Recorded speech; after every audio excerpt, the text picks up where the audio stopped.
What is up, YouTube? It's Kingfisher745, and welcome to PvP Season 14. This video is going to be a basic overview, but before we get started, I do want to thank Hayden for this awesome graphic. I really appreciate it. Now, getting into the rewards for this current PvP season, I of course am most interested in the hero and the armor. The hero this time around is going to be Hogun, and you may remember him from the Thor movies. But he's going to be a scrapper, and he has two passives. The first is Path of Mastery, counts as both a scrapper and infiltrator, and gains the advantages and disadvantages of both. That kind of reminds me of someone like the gray suit Black Widow, except Hogun gains the disadvantages of both, so I don't know how much I like that. Then secondly, he has Way of the Warrior.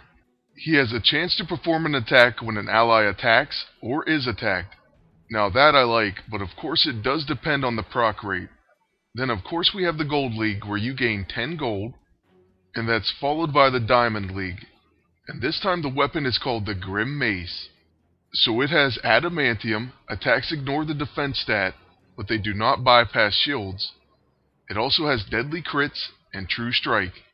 So this weapon isn't too impressive as far as abilities, and what I mean by that is it's basically a damage type weapon. So it may be good as far as damage is concerned, but it's not going to be like a game changer by procs or abilities. Then we have the item that I'm most interested in this season, and that's the Blasters and Powered Armor. It gives you Primed and Ready, which says extends recharge, allowing a blaster to gain focused attacks as a quick action. So of course this follows the line of all the other empowered armors, by giving you the class benefits as an extended rest option. Next, we are going to look at Hogun, but I do have to say I'm not too interested in this hero. I'm sorry for all you Hogun fans, he looks like he may be pretty decent, but I'm just not that thrilled. I personally would have much rather had Blade or Namor or someone like that. Now in this season we do have 32 days, so it's a decent length, and thank goodness it isn't as long as the last tournament. This is the modern Hogun, and its first ability is Wind Up Swing. So it has Adamantium, then it has Wind Up. Next attack does 25% more damage. It also has Breakthrough. The next attack that hits is guaranteed to be a critical hit. So this ability reminds me of Thundra. And it's a decent first ability, but I am much more interested in his level 2. By the way, it is a melee attack, but it only focuses on one enemy. Next we have the Overwhelming Presence. It hits all enemies as a quick action. It's a debuff, and then it causes fumbling and flanked. So a subtle ability that puts fumbling, flanked, and damages all enemies. It sounds incredible, right? Well, it starts cooldown, that's the only problem with this. And that's just another reason for me not to love this character. Also, I still don't know if fumbling even works. It basically procs and then nothing happens. But that starting cooldown just really ruins this one. I am wondering, once you use this ability, do you gain both the Scrapper and Infiltrator powers if you have the opposite classes on the other side? That would be pretty awesome, actually. Hogun's level 6 is called the Elixir of Recovery. It restores stamina, then it has special properties Raise a Glass. Other Warriors 3 also drink and gain these effects when used. So this pretty obviously means they're going to add the other two of the Warriors 3, Fandral and Volstagg. So I'm wondering if they'll release them during the season or after Hogun comes out. This ability also removes debuffs and has Skirmisher, increases damage dealt by counterattacks and follow-up attacks. So that's pretty cool that it affects the other Warriors 3 as well. I wonder if that works even if you have Paradise Lost. And secondly, I really wish you could use all 3 of the Warriors 3, rather than having to use your agent. That would be pretty interesting to see if maybe they allow that. Lastly, Hogun's level 9 has Adamantium, Deadly Crits, and True Strike. So this ultimate ability is nothing that's too eye-popping, but I believe it's just pretty much a high damage ability. The numbers look decent, but how will it stack up against a Paragon Exploiter, or Exploit Attrition, or something like that? It just seems very plain to me. I do like that he has melee attacks though, that makes me think of Moonstone and Juggernaut. Any characters, weapons, or items that increase melee attacks. But yeah, like I said earlier, I'm not too impressed with Hogun, and and I'm really not worried if I get them or not. So that's kind of good, it'll be less stress. Now there's also new PvP items, the Chalice of Wisdom, which has 3,314 offense and defense, so that's the balanced item. Then next we have the offensive item. It has 4,419 offense and 2,209 defense.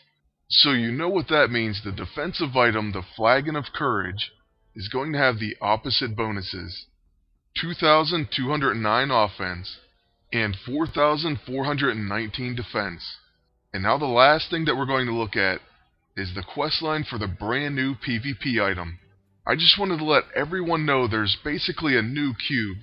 Obviously it's not exactly the same, but it is a multifunction item, and you're going to have to build it. I wanted to warn everyone, especially people who don't really care about PvP. You will want to do some matches and hopefully try to build this. I believe after you do your first battle, Satana pops up with some dialogue, and then you end up getting a quest line. The item is supposed to be some kind of puzzle box named Cryptessence. It will be multifunction and have 4 different abilities. I believe a new one will be available every round just like the cube. Now in just one moment I'll show you all the items you need to build this. This is in addition to the task line. You need to collect 125 cryptic puzzle pieces. You can gain 5 each day for your first 5 wins. Next, you need to collect 5 Essence of Domination. These appear in the store and in boss galas in Spec Ops 16, Mission 3, and Mission 4. And that word's either galas or galas, I've heard it say both ways. But anyways, that's not important. Lastly, you need to collect 5 cryptic puzzle cores, and I did win one off the PvP roulette. And there's one last thing I want to show you. Now I'm not sure where this image first came from, but I saw it in a few groups that I'm in. So this looks to be what this new item's multifunction abilities will do. The first seal removes buffs on all enemies, and gives Indomitable Spirit. Suppresses most effects to prevent or remove buffs. The second seal puts Broken Will on all the enemies, so it reduces damage done on the next attack. And then all your attacks gain Ethereal Strike and Ignore Defense. Third, you place Despair on all the enemies, and you gain Heavy Metal on all your allies.